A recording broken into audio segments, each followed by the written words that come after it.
All right, so field judge, you're gonna line up opposite of your back judge. It's gonna be kind of on a diagonal.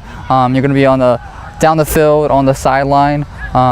So different than the line judge, which you are on the line of scrimmage on the sideline. You're gonna be on the sideline a little ways down the field. So pre-snap responsibilities, the main one, as Kingston said, is counting players, counting flag belts. For co-ed, you're making sure that they're complying with the gender rule. And for field judge, your primary responsibility is counting the defense, because the line judge and the referee should be counting the offensive players and their flag belts. You're also going to be looking for illegal equipment. So if they have pockets, they can't be wearing a flag belt. If they are wearing a flag belt, making sure that it's on both hips and the backside. This is also when you can make sure that the defensive players are not wearing any jewelry, because you'll be surprised from play to play, there'll be players that are subbed on that even though the game's halfway through, there's still players with illegal equipment. So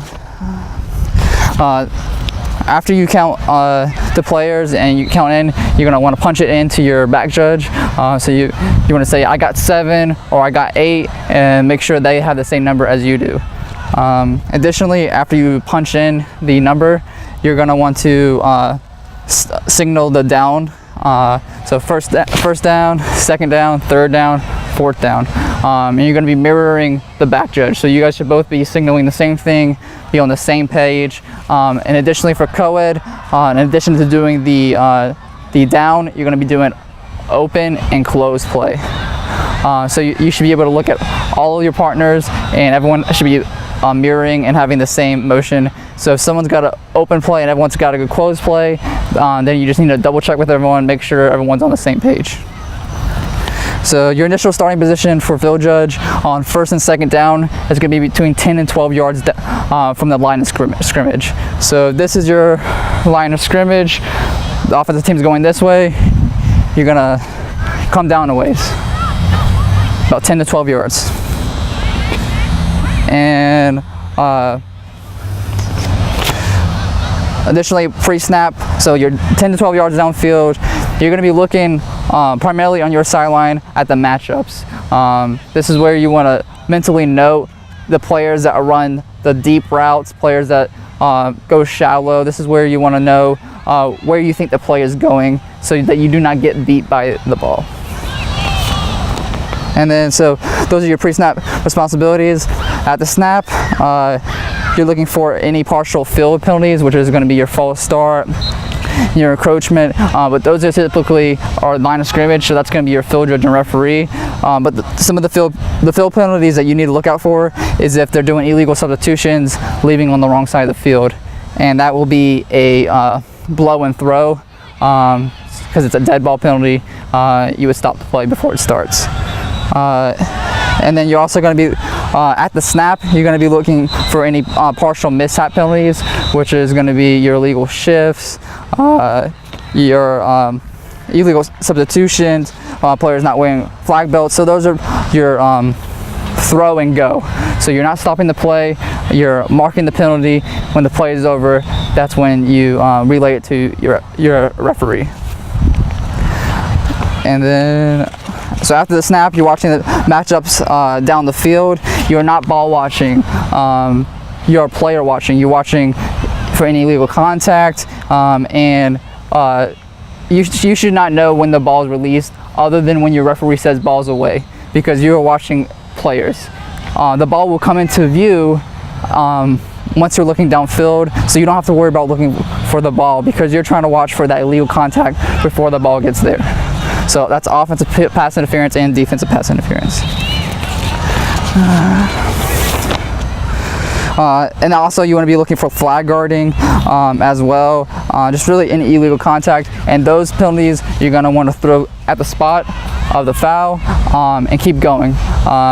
Those are the plays that you don't want to blow your whistle. As soon as the penalty happens, you let the play continue.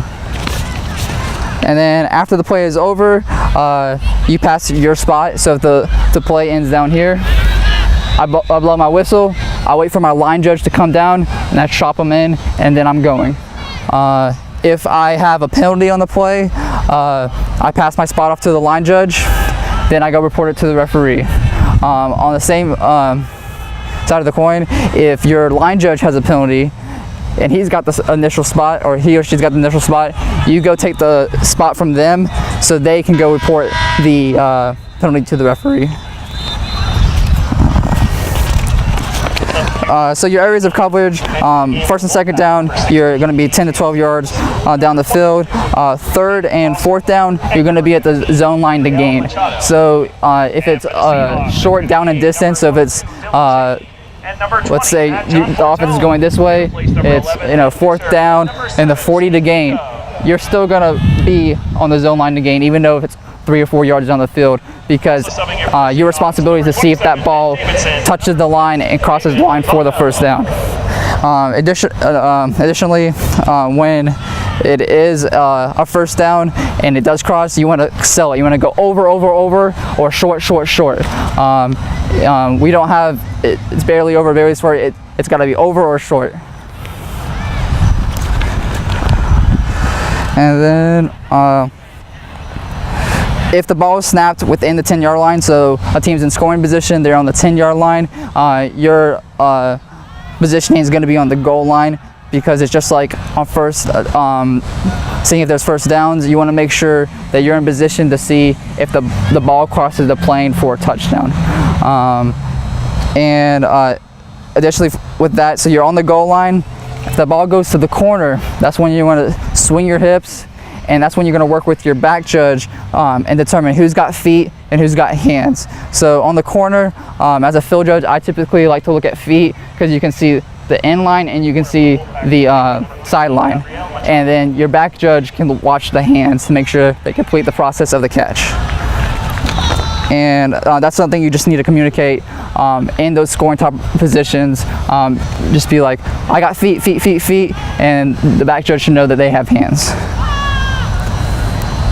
And then if you are between the 10 and 20-yard line, so they're not quite in scoring position, but they're getting close, you're not going to start at the goal line.